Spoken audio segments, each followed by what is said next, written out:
Good morning. In this lecture, we discuss about linear dependent and linear independent sets. The linear independence and dependence of a given set M of vectors x1, x2, so on xr, where r is greater than or equal to b1, in a vector space X are defined by the means of the following equation, which we already discussed in a linear combination of the elements of x1, x2, so on xr is equal to 0. That is alpha 1 x1 plus alpha 2 x2 plus so on alpha r xr is equal to 0.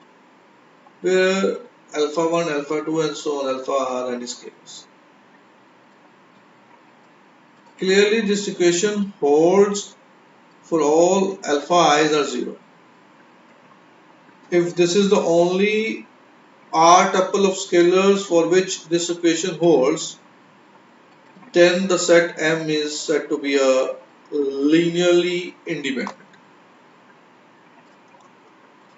And M is said to be linearly dependent if M is not linearly independent.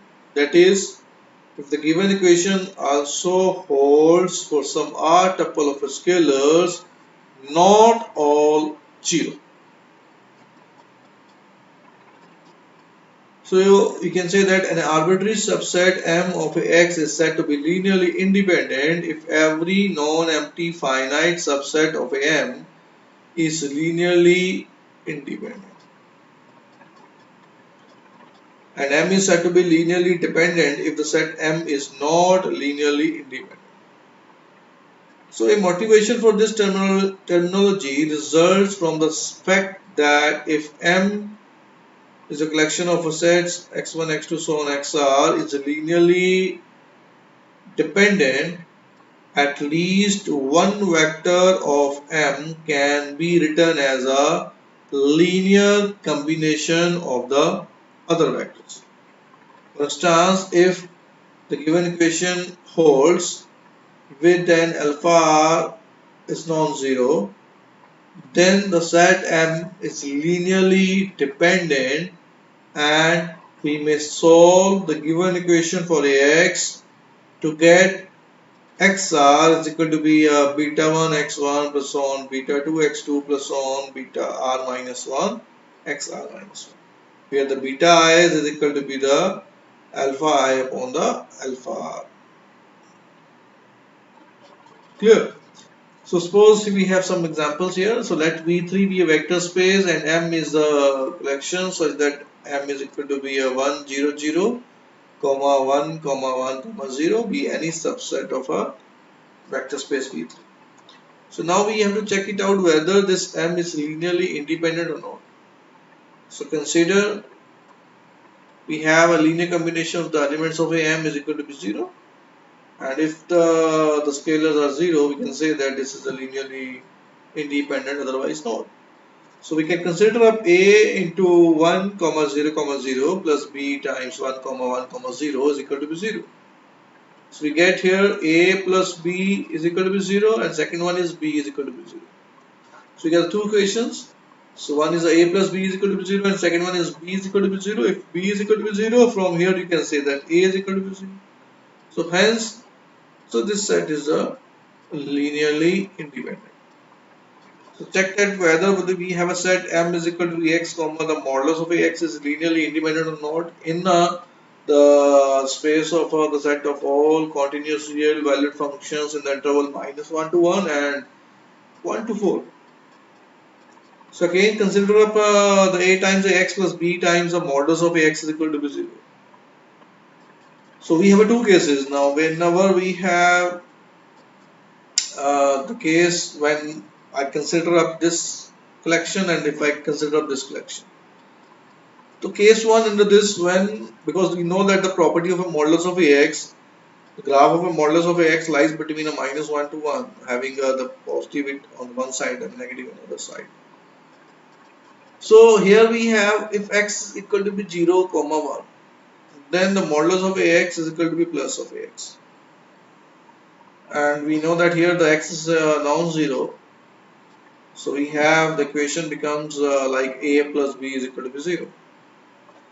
And the case number 2, if x is equal to be the the second part, if x lies between a -1 to 0, if x lies between a -1 to 0, we get the modulus of ax is equal to be -1, and we get this is equal to be ax minus of a bx is equal to be 0. So as x is non-zero, we have a minus b is equal to be 0. So on solving these two equations, we get a is equal to be 0 and b is equal to be 0. Therefore, m is a linearly independent in the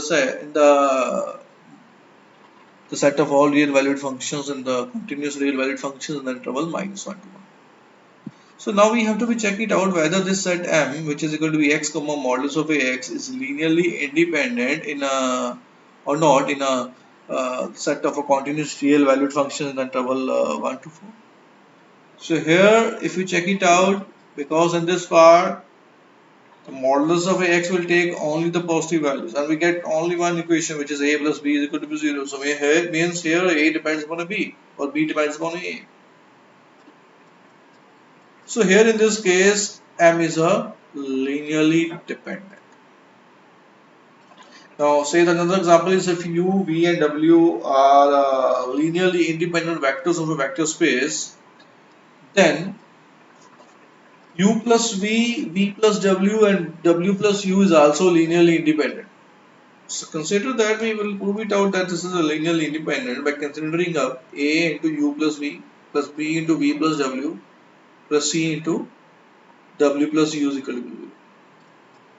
And simplifying it out, we have common up the elements of a u, v and w. We get u into a plus c plus v into a plus b plus v into b plus c is equal to 0. And we have already been given that u, v and w are linearly independent vectors of any vector space. So if u, v and w are linearly independent, so we can say that here this scalars must be 0. So means a plus c is equal to be 0, a plus b is equal to be 0 and b plus c is equal to be 0. So we get three equations are there, a plus c is equal to be 0, a plus b is equal to be 0 and b plus c is equal to be 0. Okay, so now here if we subtract up and solving up these three equations, we found that a is equal to be 0, b is equal to be 0 and c is equal to be 0. So thus the given u plus v, v plus w and w plus u is also linearly independent. So we can use the concepts of a linearly dependence and linearly independence to define the dimension of a vector space. A subset M of a vector space X is said to be a basis for Ax if M is a linearly independent set and M generates the set X. The span of a M is equal to Bx. So consider that the M is the set having a collection 1, 0, 0 and 0, 1, 0 and 0, 0, 1. Now we have to check it out whether this M is the basis for a V3. So we have to show that whether this M is a basis for a V3. So here this M is a linear. First of all, we have to check it out. This is a linearly independent set because we have to prove it out these two properties. First of all, we will check it out. M is a linearly independent. So here it means that a into 1, 0, 0 plus b into this plus c into this is equal to be 0. So this implies that a is equal to be 0, b is equal to be 0 and c is equal to be 0. It means that this set M is a linearly independent. The first property is being satisfied. Now we check it out whether this M spans over the X. Now here the X is a V3. So take any arbitrary x1, x2, x3 from V3. So that x1, x2, x3 is equal to be a times the first element, b times the second element and c times the third vector in this set M. So we found that x1 is equal to be a, x2 is equal to be b and x3 is equal to be c. So we can say that span of a M is equal to be V3 is itself. Thus M is a basis for a V3. Clear? And from this we can define a finite dimensional vector spaces, or we can discuss about the dimension of a vector space. So a vector space X is said to be finite dimensional if there is a positive integer n such that X contains a linearly independent set of n vectors whereas any set of n plus 1 or more vectors of Ax is linearly independent. The number n is called a dimension of Ax and written as a n is equal to be dimension of Ax. So by the definition, x is equal to be null set 0, the set 0 is a finite dimensional and dimension of x is equal to be 0. If x is not finite dimensional, then it is said to be a infinite dimensional. So let the Pn be the set of all polynomials of degree less than equal to Pn. It means that the Pn can be written as a collection of all those elements of a polynomials like a0 plus a1x plus on an x power n, such that the ai belongs to be a is the span of 1 comma x square so on x power n. So it has n plus 1 elements which are linearly independent. So dimension of this Pn is equal to be n plus 1. So the number of elements in this. So the dimension of Pn is equal to be n plus 1.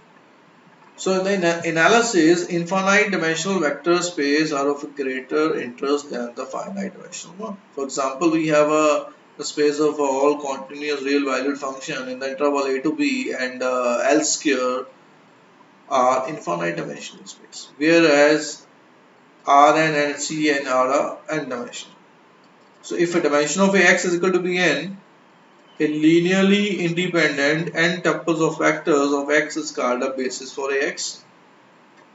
And if E1, E2, so on En is a basis for Ax, then every X belongs to be this set X has a unique representation as, which is the linear combination of the basis vector. That is, the X is equal to be alpha 1 E1 plus so on alpha n En. For example, the basis in Rn is E1 is equal to be 1 comma 0 comma 0 so on. E2 is equal to be having a second, the place should be 1, and En is having a nth place is 1. So that the space Rn has dimension n. So this is sometimes called the canonical basis for the Rn. So more generally, if X is any vector space not necessarily finite dimensional and B is a linearly independent subset of Ax which spans X, then B is called a basis for X. Hence, if B is a basis for X, then every non-zero X has a unique representation as a linear combination of elements of a B with non-zero scalars as coefficients that we already discussed. So these are some of the references you can be followed up. Thank you.